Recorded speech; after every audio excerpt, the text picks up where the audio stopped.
Welcome to WhiskyCast, cask strength conversation featuring news and interviews from the world of whiskey. I'm Mark Gillespie. This is episode number 992 for February 19th, 2023. Coming up in a few minutes. You may remember, was it 2016 we were here before? We had a barrel shortage, and I think it was 2013 to 2016, somewhere in there, and we made our way through that. And I've been talking to a lot of people, and they're really struggling to figure out what to do. Bourbon and many other U.S. whiskeys require maturation in new charred oak barrels, and the growing number of distilleries is putting pressure, a lot of pressure, on Cooperages to keep up. At this month's American Craft Spirits Association conference in Portland, the Cooperages in the trade show all had one thing in common. They weren't taking on any new customers right now. We'll look at the barrel shortage on this week's WhiskyCast In-Depth. I'll also have the What I'm Tasting This Week department, Behind the Label, and much more. The news is next on this week's WhiskyCast. And now, a message from Robin Redbreast. The average college basketball power forward is 6'9", which, according to my rough calculations, is 16.5 times my height. I'll stick to aimlessly pottering around in back gardens. Proud sponsor of WhiskyCast, Redbreast. Pass it on. Hey friends, Gabriel Cardarella here again with Dewar's Scotch Whiskey, and I have to say, Dewar's French Cask Smooth is a double-aged masterpiece, finished in apple brandy cask from Normandy to be unlike anything you've tried before. More in a bit. Let's get started with the news. It's brought to you by the Dalmore. We've reported on the Scottish Government's current public consultation on new restrictions for advertising and marketing alcoholic beverages, but now the SNP-led government is opening another consultation that may have many whiskey lovers and the industry even more nervous. The government wants public comments on a proposal to ban the sale of peat in order to protect Scotland's peat bogs. Most peat that's harvested goes for agricultural use, and England, Wales, and Northern Ireland are already looking at phasing out the use of peat in gardening. Scottish leaders are starting with a proposal to ban retail sales of peat for home garden use, then expand it to professional horticulture, and eventually phase out almost all use of peat. The comment period runs through May 12th. There's a scandal brewing in Oregon where both the executive director and chairman of the state's Liquor Control Board have resigned.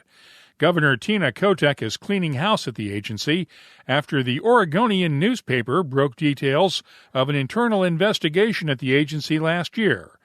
The probe found that Director Steve Marks and other staffers diverted bottles of Pappy Van Winkle and other rare bourbons from the state-run liquor stores for their own use. The agency executives did pay for the bottles, which were also made available to state legislators. Oregon's Attorney General has launched a criminal investigation to see whether any state ethics laws were broken. Pennsylvania had a similar scandal last year and is now holding a lottery for state residents to win a chance to buy bottles of Blanton's, Pappy, and other rare bourbons. New rules ban Pennsylvania Liquor Control Board employees and their families from entering the lottery. In other news this week, India's John Distilleries plans to expand its distillery in Goa to double production. Chairman Paul John told MintLive.com that he wants to go from 4,000 liters of alcohol a day to 8,000, but even then it won't be enough to meet demand. Sales have been growing by 30% a year. He also wants to expand the company's portfolio of other spirits and wine. In addition to the Paul John single malts, the company makes original choice whiskey for the Indian market. Sazerac owns a 43% stake in John Distilleries. Suntory plans to spend $76 million on upgrades at its Hakushu and Yamazaki distilleries. Both have already received new warehouses, but the expansion will include floor maltings at both distilleries and a yeast cultivation operation at Hakushu. Visitor centers will also be upgraded at both distilleries. In Scotland, the Scotch Whisky Experience in Edinburgh is getting an upgrade. The £3 million project will upgrade the experience's tours with new technology. Work on the project will not affect current operations at the Experience or its Amber bar and restaurant. And one of Scotland's largest malt suppliers has been tentatively granted planning permission to build a new maltings in Speyside. Simpson's Malt received approval from a Murray Council committee this week for the project, which will be able to supply distillers with locally grown barley. Final approval is expected soon. Meanwhile, Irish Distillers is expanding its Method and Madness range in the U.S. with a new limited edition release. Rye and malt is made at Middleton's experimental microdistillery from a mash of 60% Irish rye and 40% Irish malted barley. It's similar to the rye and malt whiskey released in Ireland and Europe several years ago, but Ger Garland of Irish Distillers says this version is exclusive to the U.S. market and a bit different. So the release that was produced for the Irish market, Mark, was a double distilled malt, rye and malt, and basically with this one it's triple distilled, and you might think that's not going to have a huge difference, but to me they're totally different. And I tried them side by side on Sunday night watching the Super Bowl, and basically it's, they were night and day. The new Method and Madness Irish Rye and Malt Whiskey will be available with a recommended retail price of $80 a bottle. I'll have my tasting notes for it later on. And finally, Whisky Magazine announced its U.S. Icons of Whiskey winners the other night at a ceremony in Louisville. Heaven Hill was named Distiller of the Year, while Chattanooga Whiskey Company was named the Craft Producer of the Year. The Sazerac House in New Orleans was named Visitor Attraction of the Year, and the Whisky Magazine Hall of Fame welcomed two new inductees. Steve Nally, the former Maker's Mark and Wyoming Whiskey Master Distiller, now at Bardstown Bourbon Company, and Lance Winters of California's St. George's Distillery. Congratulations to both Steve and Lance. You can keep up on the latest whiskey news all week long at whiskycast.com. The news is brought to you by the Dalmore. Hello, Richard Patterson here, Master Distiller, Master Blender for the Dalmore. Whenever the team and I are in the world sharing our exceptional single malt, we like to keep in touch with Mark Gillespie and the latest news from WhiskyCast.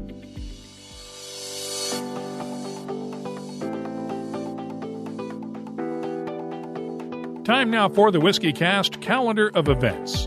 This coming week brings us the annual Julio's Liquors Go Whiskey Weekend in West Hampton, Massachusetts, along with the Bourbon Classic in Louisville and the Roma Whiskey Festival in Rome, Italy.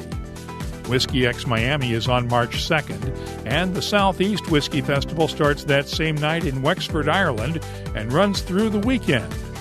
The Fife Whiskey Festival runs from March 3rd through the 5th in Cooper, Scotland, and Big Smoke Meets Whiskey Fest is on March 4th in Hollywood, Florida. Finally, Dramfest 2022 is on the 4th and 5th in Christchurch, New Zealand. If you're organizing a whiskey event, please let us know about it.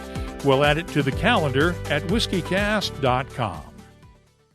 Gabriel here again. Dewar's Master Blender Stephanie McLeod has been doing some amazing things with cask finishing lately, and Dewar's French Cask Smooth is no exception. It's the 5th edition to the Dewar's Cask Finishing Series.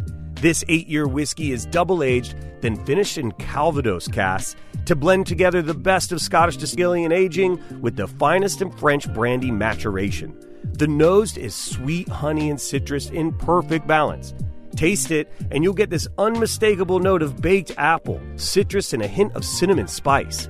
Now, I recommend it this time of year as an apple cinnamon highball, using lemon juice, simple syrup, unfiltered apple juice, and club soda, or simply enjoy it on its own. Either way, it's a specially crafted reward for your curiosity. WhiskyCast In-Depth is brought to you by Mortlock and the Classic Malts lineup. In 2021, Kentucky distillers filled 2.6 million barrels of bourbon, each one a new charred oak barrel, just like the law requires.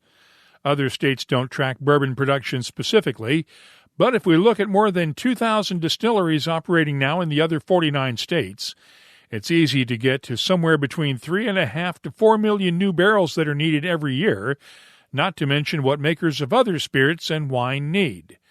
That's created a lot of pressure on cooperages to meet the demand, and those distilleries without long-term supply contracts are often being turned away. Becky Harris of Catoctin Creek is president of the American Craft Spirits Association and gets calls almost every week from distillers trying to source barrels. I mean, I had a person I know through the industry met at a convention a couple of times ago reach out to me on Instagram, DM'd me on Instagram and said, hey, can we have a conversation? I've been tasked with trying to find barrels. And so, she and I got on a call and I was like, well, have you tried these people and these people? And I kind of gave her ones I had talked to and most of them were like, she said, oh, I talked to them and, they're not even returning calls. Over the last decade, the number of distilleries in the U.S. has exploded exponentially, while only a handful of new cooperages have come online. Melissa Zeller of the Associated Cooperage Industries of America, the Cooperage Industries Trade Group, says her members are also facing the same factors that have affected other manufacturing industries over the last 3 years. During COVID, the price went up astronomically. And then also with a lot of the loggers, the next generation not wanting to get into logging. So there's been a price increase there. Thus, it's been hard to get the wood for the mills. And then the mills are struggling with labor as well. So from our member standpoint, I think we're still struggling to keep up. And that's where the shortage comes in. It's a perfect storm. Labor shortages, increased cost for logs, and surging demand. All those factors have combined to raise the cost of barrels by up to 40% over the last 2 years, when you can find them. Earlier this month, the ACSA held its annual conference and trade show in Portland, Oregon. While cooperages were on hand for the trade show, they largely left their order books at home, preferring instead to deepen relationships with existing customers instead of trying to get new business. Ben McGinnis of McGinnis Wood Products in Cuba, Missouri, is just trying to keep up with growing demand from those existing customers. If you have a current customer, and they're going to grow every year, correct? The whole intention of a business is to grow each year. So if your current customers are growing and you're keeping up with their demand, how are you going to take on new demand? McGinnis Wood Products supplies barrels to Heaven Hill and a handful of other customers, and just added a second shift to meet their current contracts. We're getting logs right now. We got plenty of employees, but just because you can get logs today doesn't mean that you can double your size in a year because other people are putting in new distilleries. Yeah. And there's not as many loggers there used to be. That's going to be the big issue, is getting people to cut the timber to compensate for the demand. Logging is one of the most dangerous occupations in the U.S., and most logging companies are small family-owned operations where younger generations are not interested in taking on the family business. In fact, logging industry employment is down about 1% a year over the last 5 years, and the cooperage industry competes with lumber companies and the housing industry for supplies of American white oak timber. That's led to sharp increases in the price of raw timber, as well as a shortage of staves, the rough-cut dried wood that goes into making barrels. There's an equal shortage of stave and heading mills that supply the cooperages, though more mills are coming online each year. Brown-Forman is the only U.S. distiller that owns its own cooperages. It sold off 3 of its 4 stave and heading mills to new ownership recently, but signed long-term supply contracts for the output from those mills. The company's 2 cooperages in Louisville and Alabama produce around 4,000 barrels a day. But even that's not enough to meet Brown-Forman's needs. It still has to buy 800 to 1,000 barrels every day just to keep up with the growing demand for bourbon. Greg Roszkowski manages the Brown-Forman cooperage operations. Every day there's a headlines in the paper about a distillery expansion, and I know from our aspect, Brown-Forman has in the process of doubling the capacity at Woodford Reserve. We're expanding our distillery here in Shively, as well as our distillery in Jack Daniels, and that is going on throughout the U.S. in the bourbon industry, and worldwide in the whiskey industry, which is a phenomenon throughout the whole world. So it's that's the initial onset, obviously, is the distillery demand. The pandemic does get some of the blame. It created the worst thing a business can face, uncertainty about the future. People had capital expansion plans that were put on hold, from a distillery, and now they're all kind of coming online at once. And I think, and then you're also facing manufacturing supply chain constraints where something that would have, you could have ordered and had in 6 months is now an 18 to 24 months lead time. So, everybody's kind of in the same boat facing those things. So I think from that aspect, when COVID hit and things shut down, every corporation and business thought, what do we do to conserve cash? And one of those was putting any, expansion plans on hold. And then as things kind of came out the other side, or things didn't look that bad and people kept drinking, people realized, okay, now we're behind what we would have planned, and now we need to plan for something even bigger when the expansion goes forward. So I think that was a big aspect of it. Not everyone sees a barrel shortage.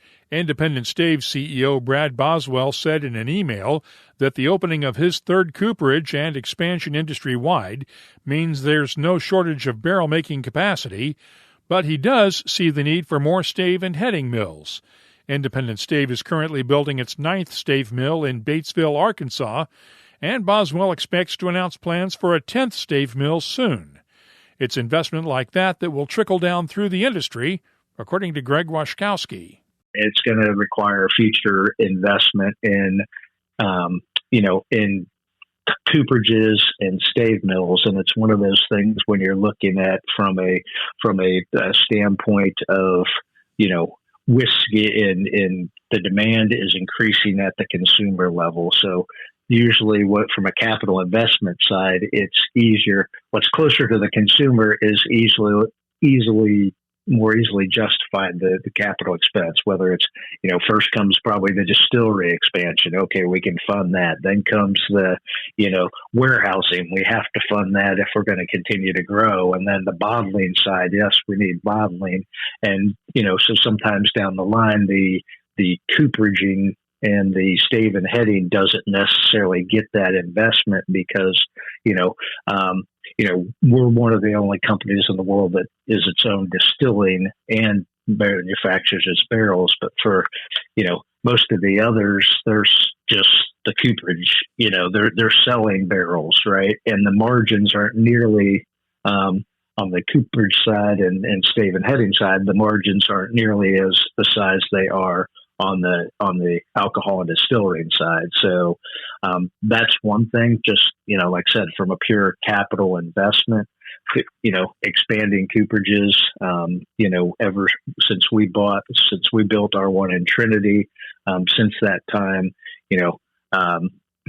there's been a few other cooperages opened, West Virginia Great Barrel Company opened, Spayside's opened 2 cooperages, Independent is just opened their Commonwealth cooperage, and that still, demand that this capacity is still struggling to keep up with the distillery expansion that's gone on in that time. What's the advice from Coopers to those trying to build distilleries? Don McGinnis of McGinnis Wood Products has seen too many distillery owners fail to plan for their barrel needs ahead of time. There's been a lot of them contact us that's already building the distilleries and don't have any barrels. They said they never thought about not being able to get them. Becky Harris of Catoctin Creek has seen barrel shortages before and thinks one answer might be to use more used barrels where it's legal, even if it means some distillers might have to make a different whiskey than they set out to make. The last time we had a barrel shortage, it was like people coming in, and I remember, like right now I know I can sell used barrels like that. It's just it's like snapping your finger. But I do think that that realistically, when you talk to regulators about, okay, how do we, make sure that whether it's education for folks on, okay, if you can't get a charred new oak barrel for your whiskey and you want to, what are alternative methods of labeling? How do you educate folks on that, right? You label it American whiskey and live with it that way. Exactly. Maybe those things, and maybe educating consumers about, about that, it isn't that, that all those definitions are definitions, but it's really process and the skill with which whiskey is made, can be done in so many different ways. And that I think that creativity has been something that, folks really do employ, especially in the small distilleries.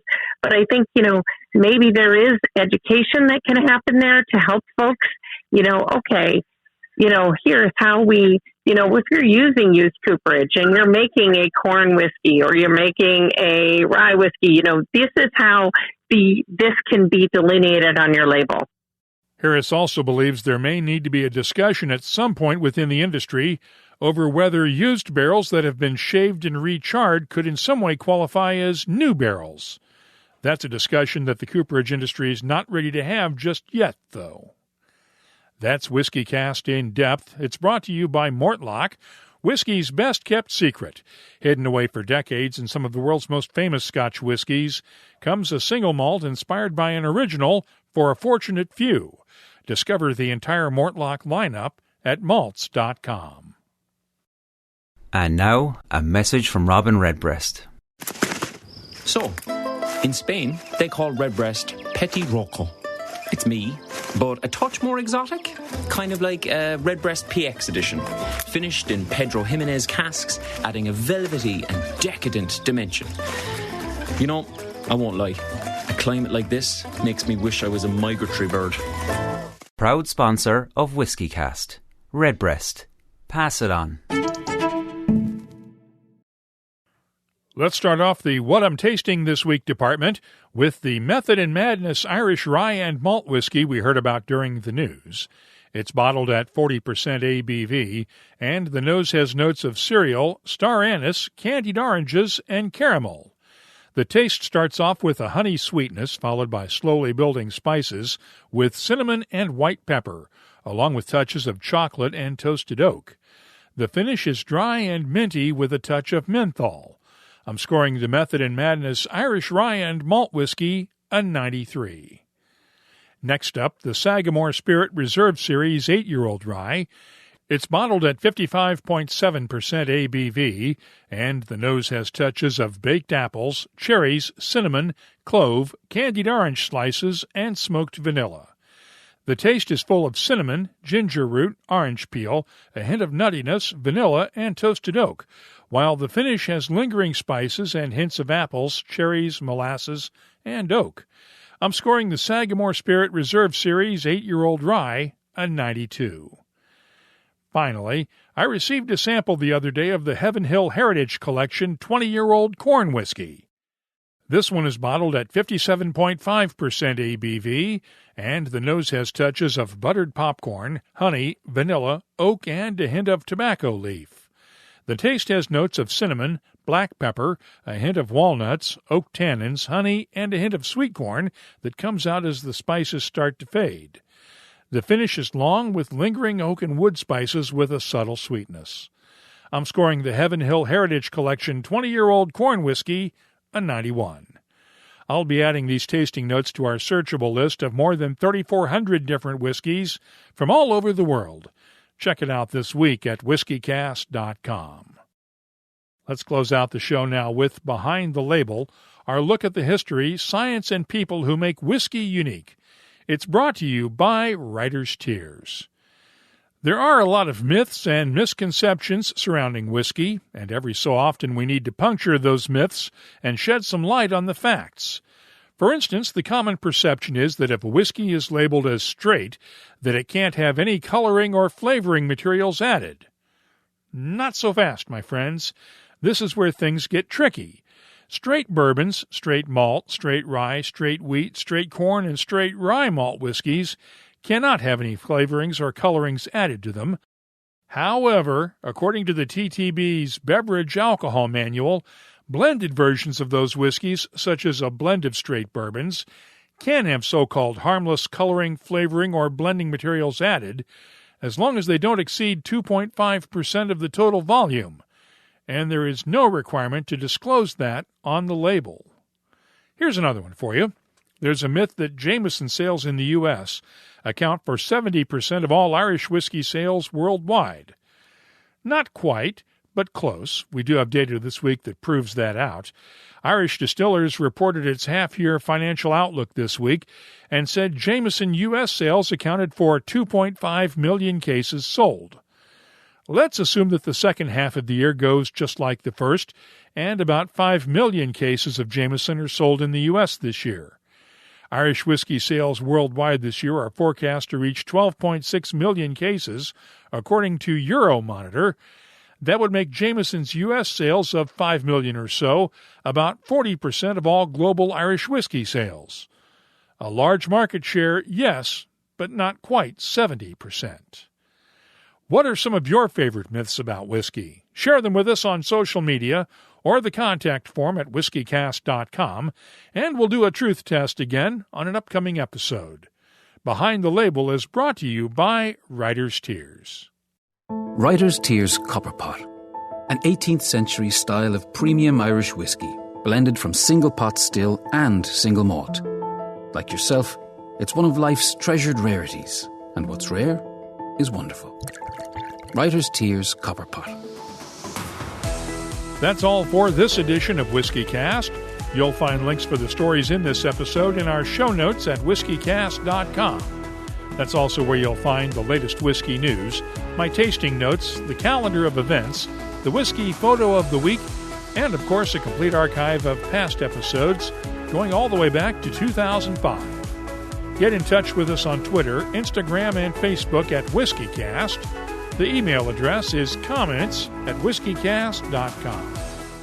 Friends, it's me again, reminding you to try Dewar's French Cask Smooth Blended Scotch Whiskey. The best of two cultures and traditions in one beautiful bottle. Please drink responsibly.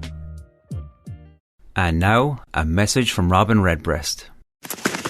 Ever go out drinking with a peacock? Always the same. Few too many, tail feathers come out, drinks get knocked over, bartender's not happy, night's over before it started.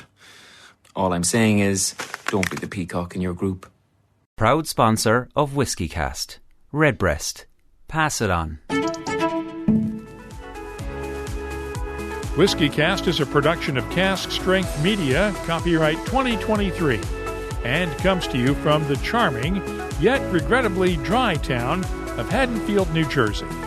I'm Mark Gillespie, reminding you that when you drink, please drink responsibly. Thanks for listening.